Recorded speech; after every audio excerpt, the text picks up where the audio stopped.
Hola, bienvenidos a esta segunda sesión magistral de la asignatura Interdisciplinariedad en la educación infantil. Tenemos el tema 2, que son la organización de los contenidos de aprendizaje. Nos vamos a centrar principalmente en que el proceso de enseñanza-aprendizaje es sistemática hoy en día, dentro de esa escuela que tenemos activa y moderna, y por otro lado vamos a dar también un poco la relación que tienen los contenidos de aprendizaje para poderlos analizar y después organizar. Tenemos que tener en cuenta, primero, si lo vamos a organizar con respecto a un centro infantil que tienen un aula acondicionada donde tienen varios rincones y zonas de rincones, o si es una escuela infantil que es la típica tradicional donde solamente tienen un mobiliario y algunos escasos recursos materiales. Todo eso tenemos que verlo a la hora de hacer esa programación. El modelo que tenemos de educación infantil está centrado principalmente en las características de los niños de 0 a 6 años. Y este modelo no es instructivo ni es asistencial. Anteriormente ya sabíamos que muchas veces los padres dejaban a los niños en alguna escuela infantil pues como si fueran para guardarles, para que estuvieran en algún sitio mientras ellos trabajaban. También, por otro lado, en ocasiones les hacían inculcar unas rutinas pero muy instructivas, donde el niño tenía que aprender una serie de elementos y no maniobrar, ni manejar, ni desarrollarse, ni descubrir. Sin embargo, hoy en día se requiere un mayor estímulo y, por supuesto, mucho más riqueza de recursos. Se necesita también que el niño adquiera unas competencias básicas y unas actitudes, unas destrezas y unos hábitos. También requiere un diseño y un conjunto de experiencias y, por lo tanto, hay que potenciar la parte de globalización, como hemos visto en el tema 1, que es el desarrollo global del niño.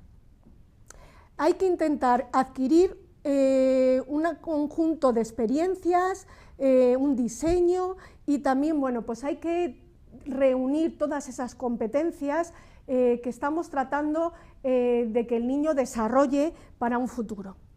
¿Se potencia, como he dicho, el desarrollo global de los niños? Sí. Por ejemplo, en alguna escuela infantil tienen una zona donde tienen en un rincón los caballetes, que es para diseñar y para representar. Por otro lado, en otra zona de la escuela del aula tienen la casita, donde ellos van a desarrollar ese juego simbólico que en ocasiones ellos imitan. Y además, al mismo tiempo, están adquiriendo lenguaje y vocabulario, que es para la representación y conocimiento del medio. Por otro lado, también, si es la parte de los alimentos o inclusive el mobiliario de la casita, entra también dentro de esa comunicación y representación, pero si ya nos vamos al medio natural es para descubrir, por ejemplo, qué tipos de frutas, de hortalizas, o por ejemplo también se puede hablar de la leche, de la riqueza que nos puede traer los derivados, y luego dentro del área de identidad y autonomía, el niño también cómo se maneja cuando está dentro de la casita. Y luego podemos ver también otra zona de rincones, que es la alfombra, que es donde se realizan asambleas. Ya saben ustedes que muchas veces con el niño se sientan en círculo con la profesora y hablan a lo mejor de objetivos determinados o de lo que se ha hecho un día determinado, o también se habla de objetivos que se pueden prefijar para esa semana. Bueno, todo esto lo que hace es potenciar efectivamente todo ese desarrollo global y ese desarrollo para poderse desenvolver ellos el día de mañana en esta sociedad que tenemos actualmente activa y con competencias. Se potencian sus distintas capacidades con unos objetivos educativos y, por supuesto, en las programaciones se adecuan esos objetivos y también luego esos objetivos servirán para poder organizar mejor nosotros los contenidos.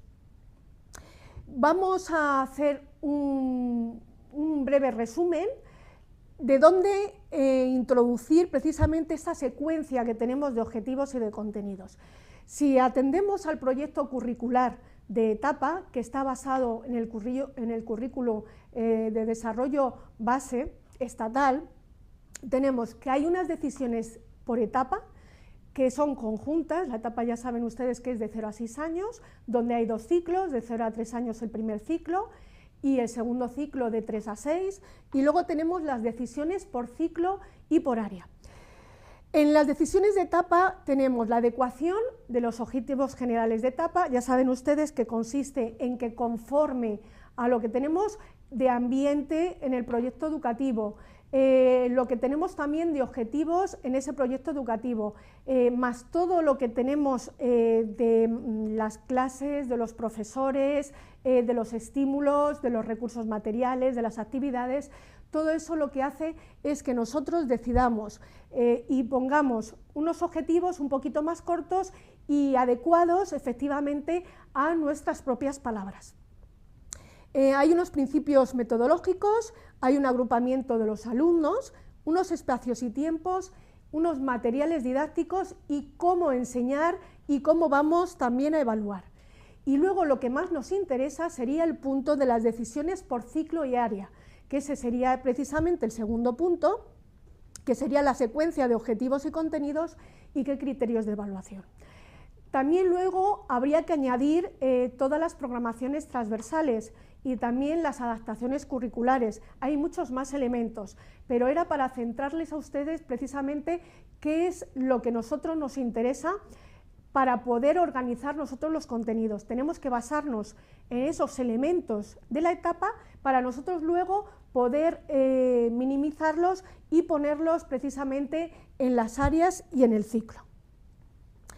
Tenemos que tener en cuenta, primero, que los niños tienen que tener un interés previo a lo que el profesor estima. Quiere decirse que si antes el profesor siempre impartía unas clases determinadas, era en función de sus gustos, de sus preferencias, de lo que él estimaba que era adecuado, y sin embargo después se ha comprobado que partiendo de lo que al niño le gusta y de lo que el niño se siente motivado, se va a conseguir un aprendizaje mucho más constructivo. Hay que tener en cuenta la importancia también de la dimensión afectiva y atender a la diversidad y un marco de participación y ese enfoque globalizador que estamos más habituados a tener. Para ello, precisamente, nos vamos a centrar en unos documentos. A la hora de analizar y de organizar esos contenidos, tenemos que basarnos en unos documentos. Aparte de la documentación que tenemos siempre, que es el desarrollo curricular base y el Real Decreto precisamente de educación infantil, tenemos las famosas, lo he dicho así entre comillas, cajas rojas, que generalmente están en los centros. Bueno, estas cajas rojas, además de esos documentos del MEC, como he comentado antes, tienen los siguientes documentos libros. Una guía general de lo que contienen las cajas, el currículum de la etapa infantil y la resolución del secretario de Estado el 5 de marzo de 1992, que es sobre objetivos y contenidos para cada ciclo. Unas orientaciones didácticas, el proyecto curricular, también están los temas transversales, la individualización de la enseñanza, cómo se lleva a cabo, la colaboración con los padres. Ya saben ustedes que a partir de la enseñanza de ahora se intenta hacer una escuela de padres en los que ellos también puedan opinar, participar, puedan aprender unos de otros, si hay temas que les puede preocupar, pues que también los puedan determinar y puedan pues manejar precisamente en grupos. Luego también tenemos el APA, que es la Asociación de Padres de Alumnos, donde todo lo que es referente a la escuela, si les preocupa algo, también pueden debatir. Tenemos también la escuela infantil en el medio rural, porque, como os he comentado en el tema 1, no es lo mismo una educación que se dé en ese medio que se dé en un centro urbano. Y la guía documental y recursos también para la educación infantil. ¿Cómo se va a hacer esa organización de los contenidos?